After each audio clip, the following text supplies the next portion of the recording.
जय हिंद दोस्तों, स्वागत है आपका हमारे YouTube channel Y two study point में। दोस्तों आज हम लोग सीखेंगे किसी भी यौगिक में उसकी ऑक्सीकरण संख्या के बारे में। ठीक है दोस्तों, किसके बारे में? ऑक्सीकरण संख्या। ये बहुत ही बड़ी समस्या होती है कि किसी यौगिक में हम उसकी ऑक्सीकरण संख्या को कैसे निकालें। तो हम इसको बहुत ही आसान तरीके से आपको सिखाएंगे। यहाँ पे कुछ आपको नियम याद रखने होंगे।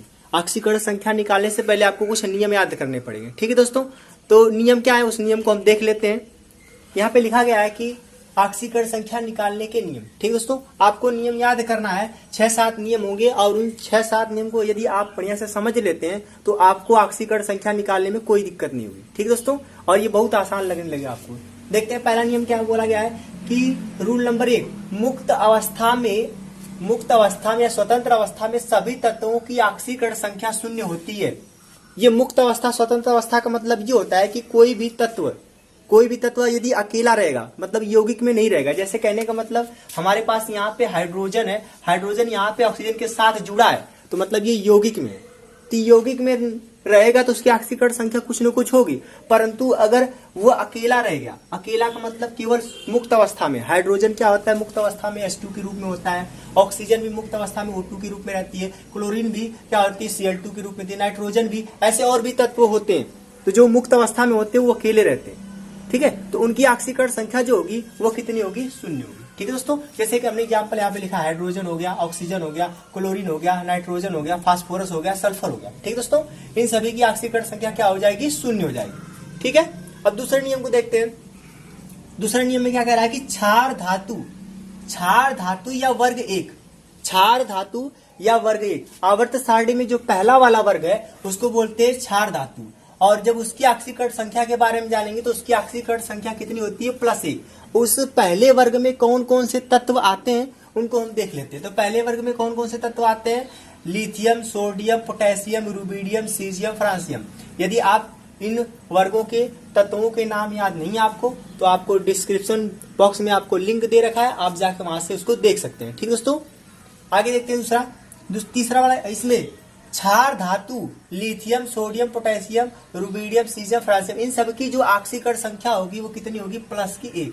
आपको ये याद रखना है इस नियम बनाने के लिए। ठीक है, तो अगला तीसरा रूल देखते हैं। तीसरा रूल क्या हमारे पास कि क्षार मृदा धातु जो वर्ग 1 होता है उसी के बगल में वर्ग 2 होता है, उसकी जो ऑक्सीकरण संख्या होती है वो होती है +2। क्या होती है? +2। उसकी जो ऑक्सीकरण संख्या होती है +2 होती है। उसमें जो तत्व होते हैं, बेरिलियम हो जाएगा, मैग्नीशियम हो जाएगा, कैल्शियम हो जाएगा, स्ट्रैंसियम हो जाएगा, बेरियम हो जाएगा और क्या हो जाएगा? रेडियम। ठीक है दोस्तों, तो इन सभी की ऑक्सीकरण संख्या जो होगी वो +2 होगी। आपको इतना याद रखना है। रूल नंबर 4 क्या है कि हाइड्रोजन की ऑक्सीकरण संख्या धातु के साथ -1 होती है तथा अधातु के साथ +1 होती है। ठीक है दोस्तों, क्या होता है कि जो हाइड्रोजन की ऑक्सीकरण संख्या अगर देखेंगे, अगर ये धातुओं के साथ जुड़ा है तो उसकी ऑक्सीकरण संख्या -1 होगी, और यदि वह अधातुओं के साथ जुड़ा है तो उसकी ऑक्सीकरण संख्या कितनी होगी? +1 होगी। जैसे हम आपको एग्जांपल यहाँ पे बता देते हैं। यहाँ पे हाइड्रोजन किसके साथ जुड़ा है? ऑक्सीजन का एक अधातु है, तो जब इसके साथ जुड़ेगी तो इस कंडीशन में जो हाइड्रोजन है इसकी ऑक्सीकरण संख्या +1 होगी। यहाँ पे क्या है? फ्लोरीन क्या है? हमारे पास एक अधातु है, और इसके साथ अगर हाइड्रोजन जुड़ा है तो उसकी ऑक्सीकरण संख्या क्या हो जाएगी? +1 हो जाएगी। अब यहाँ पे धातु को देखते हैं। धातु हमारे पास क्या है? ये सोडियम है। अब ये सोडियम यानी कि धातु है, अब ये धातु के साथ हाइड्रोजन जुड़ा है तो उसकी ऑक्सीकरण संख्या -2 हो जाएगी। अब लिथियम है, लिथियम भी एक धातु है, तो इसके साथ भी हाइड्रोजन अगर जुड़ेगा तो उसकी ऑक्सीकरण संख्या -1 होगी। ठीक है दोस्तों, चलिए अगले वाले नियम को देखते हैं। अगला नंबर जो रूल नंबर 5 है उसमें क्या होता है? हाइड्रोजन की ऑक्सीकरण संख्या -1 होती है। हाइड्रोजन में कौन कौन से तत्व होते हैं? जो 17 वर्ग जितने भी तत्व हैं, फ्लोरीन, क्लोरीन, ब्रोमीन, आयोडीन, एस्टार्टिन, ये सब है, उनकी ऑक्सीकरण संख्या कितनी होती है? -1। परंतु याद रखना है कि 1 से माइनस लेके 7 तक ये बढ़ती है। -1 से लेके 7 तक बढ़ती है। वास्तव में सामान्य रूप से -1 ही होती है, परंतु -1 से 7 तक ये बढ़ती है। परंतु जो फ्लोरीन होता है, फ्लोरीन की ऑक्सीकरण संख्या हमेशा ही -1 होती है। ठीक दोस्तों, आपको इतना याद रखना है। फिर आगे देखते हैं अगला वाला। दोस्तों जो रूल नंबर 6 है उसको देखते हैं। क्या रूल नंबर 6 में क्या होगा कि ऑक्सीजन की जो सामान्य अवस्था में ऑक्सीकरण संख्या है वो कितनी थी? -2। पर ऑक्साइड की क्या साथ होती है? -1 होती है। पर ऑक्साइड के साथ कितनी होती है, -1 होती है। सुपर ऑक्साइड के साथ क्या होती है, -1/2 होती है, तथा ओजोनाइड में 1/3 माइनस का होती है। ठीक है दोस्तों, इसमें कभी कभी जो ऑक्सीडेशन नंबर होता है ऑक्सीजन का वो दिखाता है प्लस। तो प्लस कब दिखाएगा, क्योंकि जो फ्लोरीन है अगर ऑक्सीजन फ्लोरीन के साथ जुड़ेगी तब हमको दिखाएगी वो प्लस की ऑक्सीकरण संख्या। ऐसा क्यों होता है, क्योंकि जो फ्लोरीन होता है ऑक्सीजन से बहुत ही ऋण विद्युतीय तत्व होता है। ठीक है दोस्तों, मतलब इसके इलेक्ट्रॉन ग्रहण करने की क्षमता सबसे ज्यादा होती है इसके कारण। ठीक है दोस्तों, चलिए आगे वाले रूल को देखते हैं। आगे संयुक्त अवस्था में नाइट्रोजन की ऑक्सीकरण संख्या, संयुक्त अवस्था मतलब नाइट्रोजन किसी के साथ जुड़ा रहेगा तब उसकी ऑक्सीकरण संख्या -3 होती है। ठीक है दोस्तों, और एक बात यहाँ पे ये भी लिखी है कि कितनी हो सकती है, तो -3 से +5 तक हो सकती है। ठीक है दोस्तों, आगे देखते हैं कि रूल नंबर जो 8 है वो क्या कह रहा है कि किसी यौगिक में कोई भी यौगिक रहेगा सभी तत्वों की ऑक्सीकरण संख्या का योग जो होता है वो 0 होता है। जैसे हमने कहा ये सोडियम है और क्लोरीन है, इनसे मिलकर क्या बना, एक यौगिक बना। उस यौगिक में जो स्थिर तत्वों की और इस तत्वों की जो ऑक्सीकरण अवस्था है उनको अगर लिखा जाए तो +1 -1। अगर इन दोनों को योग किया जाएगा मतलब इन दोनों को जोड़ा जाएगा तो कितना आएगा, 0। मतलब किसी भी यौगिक में उनके प्रत्येक तत्वों की जो ऑक्सीकरण संख्या का योग होता है वो क्या होता है, 0 होता है या 0 होता है। आपको ऐसे देखना है। अगला नंबर रूल नंबर जो 9 है उसमें क्या कहा गया कि किसी आयन में, ठीक है, अगर कोई आयन है तो उसमें सभी तत्वों की जो ऑक्सीकरण संख्या होगी वो क्या होगी, उसके आयनों के आवेश के क्या होगी, बराबर होगी। ठीक है दोस्तों, यहाँ पे लिखा गया है किसी आयन में सभी तत्वों की ऑक्सीकरण संख्याओं का जो योग है आयन के आवेश के क्या होगी, बराबर होगी। जैसे कि यहाँ पे लिखा गया है आयन में क्या लिखा गया, CO3 पर -2 4। तो जब इसकी ऑक्सीकरण संख्या निकालेंगे और इसकी ऑक्सीकरण संख्या निकालेंगे उसके आयन के बराबर आ जाएगी। ठीक दोस्तों, और यहाँ पे लिखा गया सल्फेट, यानी इसके जो आयन है इन सभी तत्वों की जो ऑक्सीकरण संख्या को जोड़ेंगे तो -2 आयन के बराबर आएगी। ठीक है दोस्तों, आपको बस इतना याद रखना है। चलिए देखते हैं आगे हम कुछ ऐसे उदाहरण को हल करते हैं जिससे आपको अच्छे से समझ में आए और आप आसानी से निकाल ले जाए। ठीक है दोस्तों, अब आगे आए यहाँ पे देखते हैं उदाहरण। यहाँ पे लिखा गया HNO3 HSO3 पर -4 KClO3 KO2 Fe 0.94 O6 वाला जो है S4O6 -2 4 कैल्शियम सल्फेट CaSO4। हमने जिसके नीचे अंडरलाइन किया है उसी की ऑक्सीकरण संख्या निकालेंगे। और पेपर में भी अगर आपको ऐसे आता है तो आपको अंडरलाइन करके देगा कि आप इसकी ऑक्सीकरण संख्या निकालिए। ठीक है दोस्तों, चलिए देखते हैं। हमें पहला वाला क्या लिखा गया है, HNO3। इसमें किसकी निकालनी है, ऑक्सीकरण संख्या n की। तो जिसकी ऑक्सीकरण संख्या निकालनी होगी हम उसको मानेंगे यक्स। क्या मानेंगे दोस्तों, यक्स मानेंगे। ठीक है, चलिए देखते हैं। यहाँ पे लिखा गया है HNO3। तो हम जानते हैं कि जो पहला वर्ग है, पहले वर्ग में कौन रखा गया, हाइड्रोजन रखा गया है। तो हाइड्रोजन की ऑक्सीकरण संख्या क्या होती है, +1 होती है। क्यों, क्योंकि यहाँ पे जो दोनों इसके साथ जुड़े हुए हैं वो क्या है, अधातु भी है। तो इसकी ऑक्सीकरण संख्या क्या होगी, +1। तो हम लिख लेते हैं इसकी ऑक्सीकरण संख्या +1। अब इसको हमको इसका पता नहीं तो इसको हम क्या मानेंगे, यक्स मानेंगे।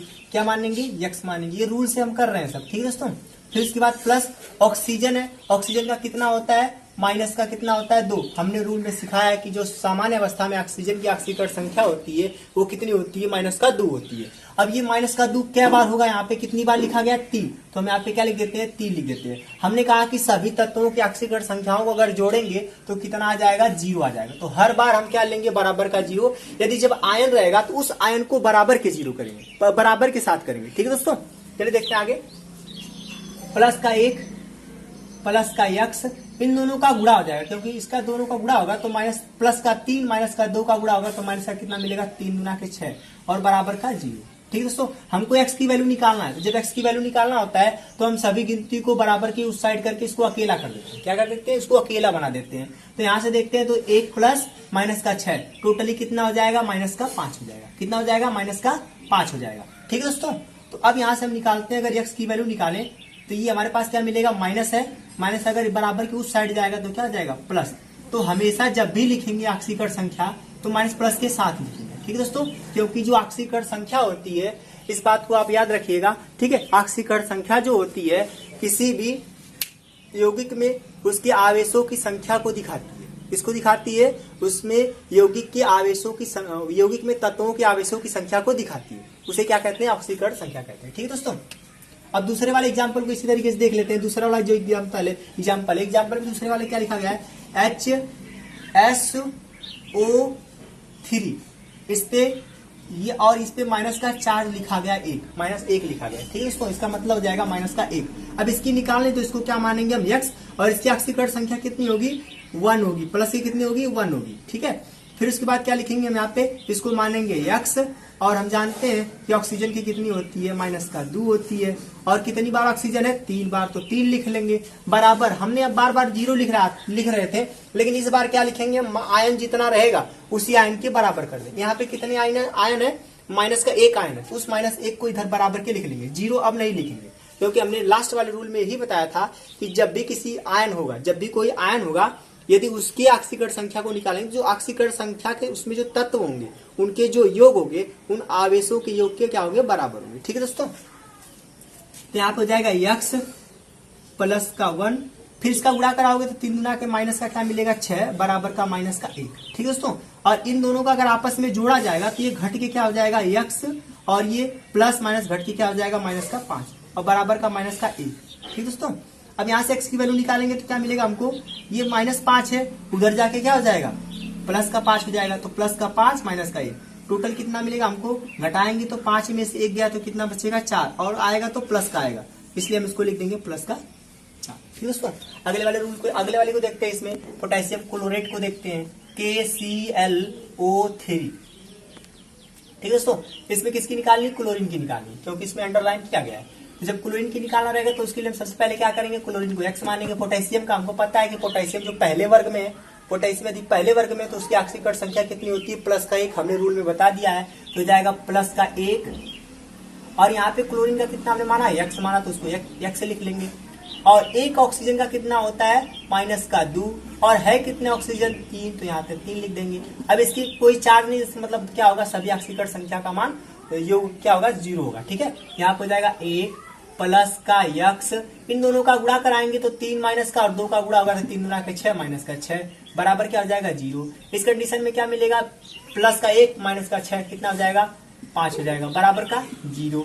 फिर हो जाएगा यहाँ पे x बराबर -5 घर जाके क्या हो जाएगा +5 होगा, ठीक है दोस्तों। तो हमने क्या कहा था, हाइड्रोजन में जितने भी तत्व होते हैं उनकी ऑक्सीकरण संख्या -1 से लेके +7 तक बढ़ती है, केवल फ्लोरीन को छोड़कर। देखिए यहाँ पे आ गया है। यहाँ पर भी हमने कहा था कि यहाँ पर भी हमने नाइट्रोजन का कहा था कि -3 से लेकर 5 तक बढ़ती है, तो 5 भी आ गया, ठीक है दोस्तों।